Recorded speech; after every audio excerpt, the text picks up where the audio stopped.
ബി.ജെ.പിക്ക് ജന്മം ഞങ്ങളെ തോൽപ്പിക്കാനാവില്ല.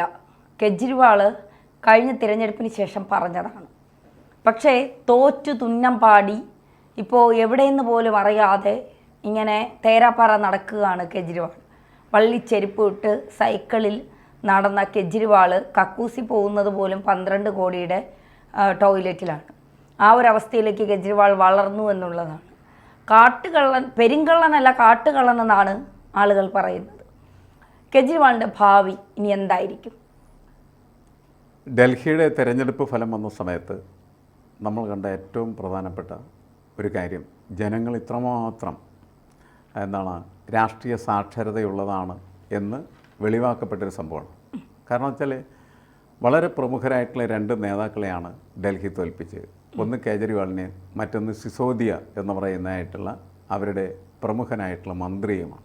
ഈ 2 പേരും തോൽപ്പിക്കുകയും അതേപോലെ തന്നെ മറ്റ് നിരവധി പേരെ ജയിപ്പിക്കുകയും ചെയ്തു ആപ്പിൽ നിന്ന്. അപ്പോൾ ആപ്പിന് സമ്പൂർണ്ണമായിട്ട് അവിടുത്തെ ആളുകൾ കൈവിട്ട് എന്ന് ചോദിച്ചാൽ ഇല്ല. കാരണം 41% വോട്ട് ഇപ്പോഴും നേടാനായിട്ട് കഴിഞ്ഞിട്ടുണ്ട്. പക്ഷേ കേജ്രിവാളിനെ അവർ തള്ളി. ഇയാൾ അഴിമതിക്കാരനാണ് എന്ന് അവർ തിരിച്ചറിഞ്ഞു. അഴിമതിക്കാരൻ യഥാർത്ഥത്തിൽ അഴിമതിക്കെതിരെ യുദ്ധം ചെയ്ത് അഴിമതിക്കാരനായി മാറിയ ഒരു അത്ഭുത പ്രതിഭാസമാണ് കേജ്രിവാൾ എന്ന നിലക്കാണ് ഡൽഹി അദ്ദേഹത്തെ വിലയിരുത്തുന്നത്. അദ്ദേഹം തിരുത്തുമായിരിക്കും എന്നാണ് ഞാൻ കണക്കാക്കുന്നത്. കാരണം എന്തിനാണ് ആപ്പ് അധികാരത്തിൽ വന്നത്? ആപ്പിൻ്റെ പ്രസക്തി എന്താണ് എന്ന് ചോദിച്ചാൽ, ഡൽഹിയിൽ അക്കാലം വരെ നിറഞ്ഞു നിന്നിരുന്നതായിട്ടുള്ള വലിയ കൊള്ളയുടെ, അഴിമതിയുടെ നടുപൊളിച്ച് അവിടെ സാധാരണക്കാരൻ്റെ ഭരണം കൊണ്ടുവരിക എന്ന ലക്ഷ്യത്തോടു കൂടിയാണ് ആപ്പ് വരുന്നത്. ആപ്പിന് വലിയ അംഗീകാരം ലഭിക്കുകയും ചെയ്തു. കാരണം 3 വട്ടമാണ് നമ്മൾ ആപ്പിൻ്റെ ഭരണം കാണുന്നത്. ആദ്യം എന്ന് പറയുന്നത് ഭൂരിപക്ഷമില്ലാത്ത ആപ്പിൻ്റെ മന്ത്രിസഭയായിരുന്നു. കോൺഗ്രസ് പുറത്തു നിന്ന് പിന്തുണ നൽകുന്നതായിരുന്നു. പിന്നീട് അദ്ദേഹം 49 ദിവസത്തിന് ശേഷം അത് രാജിവെക്കുന്ന കാഴ്ച നമ്മൾ കണ്ടു. അത് കഴിഞ്ഞ് ഏതാണ്ട് 1 വർഷക്കാലം ഡൽഹി രാഷ്ട്രപതി ഭരണത്തിലായിരുന്നു. പിന്നീടും തെരഞ്ഞെടുപ്പിലെ വൻ ഭൂരിപക്ഷത്തിലാണ് ആപ്പ് അധികാരത്തിൽ വരുന്നത്. അപ്പോൾ ആപ്പ് അധികാരത്തിൽ വന്നതിന് ശേഷം ചെയ്ത കാര്യം എന്താണെന്ന് വെച്ചാൽ, സാധാരണക്കാരായിട്ടുള്ള ആളുകളുടെ പ്രശ്നങ്ങളെ അഭിസംബോധന ചെയ്തു. അവിടെ സാധാരണക്കാരായിട്ടുള്ള മനുഷ്യർക്ക് വൈദ്യുതി എന്ന് പറയുന്നത് ഡൽഹിയിൽ വലിയ ഒരു ഭീഷണിയാണ്. ശരി, അപ്പോൾ 200 യൂണിറ്റ് വരെ വൈദ്യുതി ഉപയോഗിക്കുന്ന എല്ലാവർക്കും സൗജന്യമായിട്ട് വൈദ്യുതി കൊടുക്കാനായിട്ട് സർക്കാർ തീരുമാനിച്ചു. രണ്ടാമത് വെള്ളം ഇതുപോലെ തന്നെ ഡൽഹിയിലെ അതിഭീകരമായിട്ടുള്ള ഒരു പദാർത്ഥമായിട്ട് മാറിയിട്ടുണ്ട്. അപ്പോൾ 20,000 ലിറ്റർ അല്ലെങ്കിൽ 20,000 യൂണിറ്റ് വെള്ളം സൗജന്യമായിട്ട് ജനങ്ങൾക്ക് നൽകി. പിന്നീട് വരുത്തിയ മാറ്റങ്ങൾ എന്ന് പറഞ്ഞിട്ടുണ്ടെങ്കിൽ, അവിടുത്തെ സർക്കാർ വിദ്യാലയങ്ങളെ മുഴുവനും മാതൃകാ വിദ്യാലയ സ്ഥാപനങ്ങളാക്കി മാറ്റുന്നതിന് വേണ്ടിയുള്ള വലിയ പ്രവർത്തനങ്ങൾ. ആരോഗ്യ മേഖലയിൽ സർക്കാരിൻ്റെ ക്ലിനിക്കുകൾ എന്ന് പറയുന്നതും ഇതേപോലെ തന്നെ ജനങ്ങളുടെ ആരോഗ്യത്തെ സംരക്ഷിക്കുന്നതിനുള്ള സംവിധാനമായിട്ട് മാറി. എന്നുവെച്ചാൽ തികച്ചും വ്യത്യസ്തമായിട്ടുള്ളൊരു ഭരണ സംവിധാനമാണ് ഡൽഹിയിൽ ആദ്യം ആപ്പ് കൊണ്ടുവന്നത്. ഇതിൻ്റെ അംഗീകാരമായിട്ടാണ് പിന്നീട് രണ്ടാമതും ആപ്പ് അധികാരത്തിൽ വരുന്നത്. പക്ഷേ മൂന്നാമത് എല്ലാം അടിതെറ്റുന്ന കാഴ്ചയുണ്ട്. അതിൻ്റെ അടിസ്ഥാനം എന്ന് പറയുന്നത് അഴിമതിയാണ്. അഴിമതിക്കെതിരെ ചൂലെടുത്ത അവസാനം അഴിമതിക്കാരനായി മാറി ജനങ്ങൾ ചൂലെടുത്ത അയാളെ അടിച്ചോടിച്ച സ്ഥിതിയാണ് അവിടെ ഉണ്ടായത്. അപ്പോൾ ഇത് ഒരു വലിയ പാഠം നൽകുന്നുണ്ട് ഇന്ത്യക്ക് മുഴുവനും. അതായത് ഭരണാധികാരികൾ ഒരു കാരണവശാലും അഴിമതിക്കാരായി മാറരുത്. അഴിമതിയെ സഹിക്കാനായിട്ട് ജനങ്ങൾക്ക് കഴിയില്ല. കാരണം അഴിമതിക്കെതിരെ വലിയ സമരം ആരംഭിക്കുന്നത് രാംലീല മൈതാനിയിലാണ് ശരിക്കും.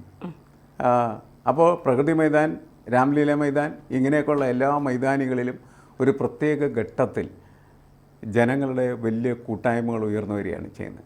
അങ്ങനെ ഉയർന്നു വന്ന ആ കൂട്ടായ്മ അഴിമതിക്കെതിരായിട്ടുള്ള ഒരു പ്രസ്ഥാനമായിട്ടാണ് ഡെവലപ്പ് ചെയ്തത്. പക്ഷേ അങ്ങനെ ഡെവലപ്പ് ചെയ്ത് അധികാരത്തിൽ വരുന്ന ഭരണകൂടത്തിന് അഴിമതി ചെയ്യാൻ എന്തെങ്കിലും അവകാശമുണ്ടോ? ഒരു അവകാശമില്ല. ആ ഒറ്റ കാര്യത്തിൽ തന്നെയാണ് അവർ കേജ്രിവാളിനെ അടിച്ച് പുറത്താക്കിയതെന്നുള്ള കാര്യം മനസ്സിലാക്കണം. അഴിമതിയിൽപ്പെട്ട 2 മന്ത്രിമാരാണ് പ്രധാനമായിട്ടും ആ തോൽവിയുടെ ഉത്തരവാദികൾ. അത് വ്യക്തമായിട്ട് ജനങ്ങൾ തിരിച്ചറിഞ്ഞു ചെയ്തു. ഈ ഡൽഹിയിലെ ജനങ്ങളെ നമ്മളെപ്പോഴും നല്ല രീതിയിൽ സല്യൂട്ട് ചെയ്യേണ്ടതാണ്. കാരണം ബി ജെ പി ഏതാണ്ട് നിരവധി വർഷങ്ങൾ, 27 വർഷങ്ങൾക്ക് ശേഷമാണ് വീണ്ടും ഡൽഹിയിൽ അധികാരത്തിലേക്ക് വരുന്നത്. ഇപ്പോൾ 27 വർഷം ഡൽഹിയിൽ അധികാരത്തിൽ നിന്ന് BJP മാറ്റി നിർത്തി. BJPയുടെ തന്നെ പ്രവർത്തനത്തിൻ്റെ ഫലമായിട്ടാണ് ആ മാറ്റി നിർത്തലുണ്ടായത്. അതിനുശേഷം പിന്നീട് മോദി സർക്കാർ അധികാരത്തിൽ വന്ന സമയത്ത് ഡൽഹിയിലെ ജനങ്ങൾ പാർലമെൻറ്റിലേക്ക് നടക്കുന്ന എല്ലാ തെരഞ്ഞെടുപ്പിലും എല്ലാ സീറ്റിലും BJP തന്നെയാണ് ജയിപ്പിച്ചുകൊണ്ടിരുന്നത്. അപ്പോൾ BJP പഠിക്കേണ്ട ഒരു കാര്യമുണ്ടായിരുന്നു. എന്തുകൊണ്ട് തങ്ങളെ കേന്ദ്രത്തിലേക്ക് തിരഞ്ഞെടുക്കുന്നു, എന്തുകൊണ്ട് ഡൽഹിയിലേക്ക് തിരഞ്ഞെടുക്കുന്നില്ല എന്ന്. അത് അവർ നിരന്തരമായിട്ട് പഠിച്ച് മനസ്സിലാക്കി പ്രവർത്തിച്ചതിൻ്റെ ഫലമായിട്ടാണ് ഇപ്പോഴത്തെ വിജയം എന്ന് പറയുന്നത്. അതിൽ തന്നെ ഒരു ചെറിയ പ്രശ്നം കിടക്കുന്നത് എന്താണെന്ന് വെച്ചാൽ, ഇനി ഈ ആപ്പ് നിർമ്മിച്ചൊരു മാതൃകയുണ്ട് ഡൽഹിയിൽ, സാധാരണക്കാരെ പരിഗണിക്കുന്നതായിട്ടുള്ള മാതൃക. അത് ഉപേക്ഷിച്ച് BJPക്ക് മുന്നോട്ട് പോകാനായിട്ട് പറ്റില്ല. ഈ തെരഞ്ഞെടുപ്പിൽ പോലും ഹിന്ദുത്വവാദം ഉയർത്തിയല്ല തെരഞ്ഞെടുപ്പിനെ അഭിസംബോധന ചെയ്യുന്നത്. പകരം വെൽഫെയറിസത്തെ മുന്നിൽ വെച്ചിട്ടാണ് BJP രാഷ്ട്രീയ പ്രവർത്തനം നടത്തിയെന്നുള്ളത് നമ്മൾ മനസ്സിലാക്കുക. എന്ന് വെച്ചാൽ അത്രമാത്രം വെൽഫെയറിസം ആവശ്യമാണ്. ഒരുപാട് ഫ്രീ ബീസിൻ്റെ ഒരു തിരഞ്ഞെടുപ്പായിരുന്നു.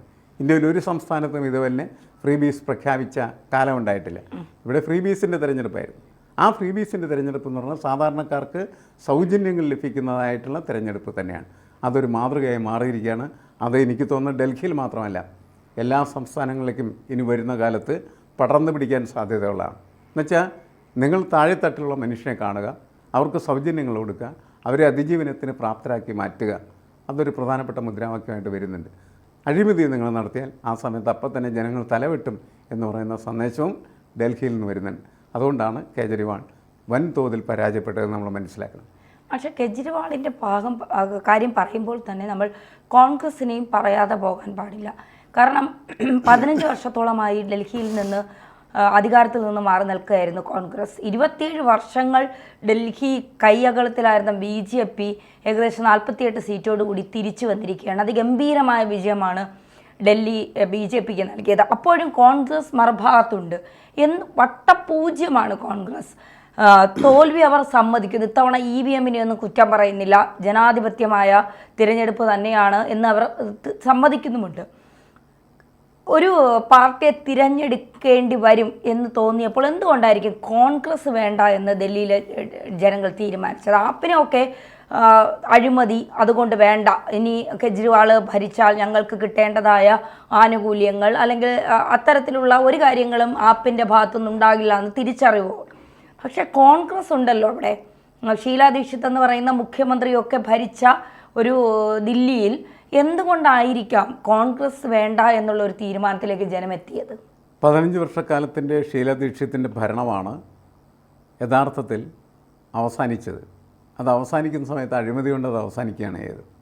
ഷീലാ ദീക്ഷിത് വളരെ ഗംഭീരമായിട്ട് കോൺഗ്രസ് വ്യത്യസ്തമായിട്ട് അവരുടെ തന്നെ വ്യക്തിത്വത്തിൻ്റെ പ്രഭാവലയത്തിലാണ് ഡൽഹിയെ അവരുടെ ചിറകിൽ ഇങ്ങനെ ഒതുക്കി നിർത്തി 15 വർഷക്കാലം ഭരിച്ചു. പക്ഷേ അവസാനം കോൺഗ്രസിൻ്റെ തന്നെ ഒരു അഴിമതി സ്വഭാവത്തിൻ്റെ ഫലമായിട്ട് ആ അഴിമതിയിൽ അവർ ആടിയുലഞ്ഞ് തകർന്നു വീഴുകയാണ് ചെയ്തത്. കാരണം ആ കാലത്ത് നിരവധി കുംഭകോണങ്ങളുടെ ഒരു കാലമായിരുന്നു. അപ്പോൾ ആ അഴിമതിക്കെതിരായിട്ടുള്ളൊരു പോരാട്ടമായിട്ടാണ് അണ്ണാ ഹസാരെ ഉയർന്നു വരികയും അതിൻ്റെ പിന്നിൽ അതിൻ്റെ നിഴൽ പോലെ നിന്നിരുന്നതായിട്ടുള്ള കേജ്രിവാൾ പിന്നീട് അതിനെ ഒരു രാഷ്ട്രീയ രൂപമുണ്ടാക്കി അധികാരത്തിലെത്തുകയും ചെയ്തു എന്നുള്ളവർ മനസ്സിലാക്കുക. കോൺഗ്രസ് എന്തുകൊണ്ട് ഇപ്പോഴും പരിഗണിക്കപ്പെട്ടിട്ടില്ല എന്നുള്ളത് കോൺഗ്രസ് നല്ല രീതിയിൽ പരിശോധനയ്ക്ക് വിധേയമാക്കേണ്ടതാണ്. കാരണം എന്താണ്, അവർ സംപൂജ്യരാണ് എന്ന് മാത്രമല്ല, അവർക്ക് 6% വോട്ട് മാത്രമാണ് കിട്ടിയിരിക്കുന്നത്. 2% കഴിഞ്ഞ തവണത്തേനേക്കാൾ കൂടുതലുണ്ട്. ഈ 2% വെച്ചിങ്ങനെ കൂടിക്കഴിഞ്ഞാൽ വളരെ നാളുകൾക്ക് ശേഷം മാത്രമേ അവർക്ക് ഒരു മൂന്നാം കക്ഷി എന്ന നിലയ്ക്ക് പോലും ഡൽഹിയിൽ പ്രവർത്തിക്കാനായിട്ട് പറ്റുകയുള്ളൂ എന്ന കാര്യം നമ്മൾ മനസ്സിലാക്കേണ്ടതാണ്. ചോദ്യം എന്നോട് ചോദിച്ചാൽ എന്തുകൊണ്ട് കോൺഗ്രസിനെ തിരഞ്ഞെടുത്തില്ല എന്ന്. കോൺഗ്രസ് ഇപ്പോഴും മൂന്നാമത്തെ അവസ്ഥയിലാണ്, അല്ലെങ്കിൽ മൂന്നാം തലത്തിലാണ്, അല്ലെങ്കിൽ BJPയോ ആപ്പോ എന്നുള്ള ചോദ്യം മാത്രമാണ് ആരുടെ മുന്നിലുള്ളത്, ഡൽഹിക്കാരുടെ മുന്നിലുള്ളത്. ഇപ്പോൾ BJP അവിടെ ഉണ്ടല്ലോ. BJP കഴിഞ്ഞ പാർലമെൻറ്റ് തിരഞ്ഞെടുപ്പ്, അതിന് മുമ്പുള്ള പാർലമെൻറ്റ് തിരഞ്ഞെടുപ്പ്, അല്ലെങ്കിൽ എല്ലാ സീറ്റിലും ജയിക്കുന്നത് BJP ആണ്. അപ്പോൾ BJP എല്ലാ സീറ്റിലും ജയിച്ചുകൊണ്ടിരിക്കുന്ന ഘട്ടത്തിലാണ് അവർക്ക് ഡൽഹിയിൽ അധികാരത്തിൽ വരാൻ പറ്റാതെ വരും.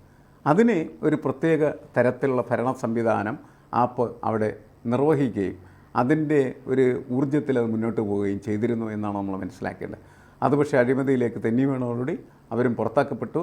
പക്ഷേ അത് സമ്പൂർണ്ണമായിട്ട് അഴിമതിയിലേക്ക് എത്തിയിട്ടില്ല എന്നുള്ളത് കൊണ്ടാണ് ഇപ്പോഴും അതിന് 43% വോട്ട് നേടാനായിട്ട് കഴിഞ്ഞു.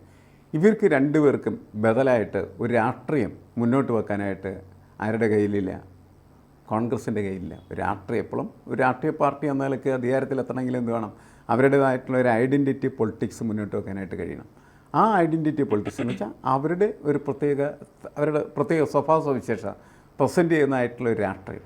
ആ രാഷ്ട്രീയത്തിന് ഡൽഹിയിൽ പ്രസക്തിയില്ല എന്ന് തന്നെയാണ് ഈ തെരഞ്ഞെടുപ്പും തെളിയിച്ചിരിക്കുന്നത്. ഇതിന് ചെറിയ അർത്ഥമല്ല ഉള്ളത്. ഇതിന് വലിയ അർത്ഥമുണ്ട്. എന്താണ് വലിയ അർത്ഥം എന്ന് പറയുന്നത്?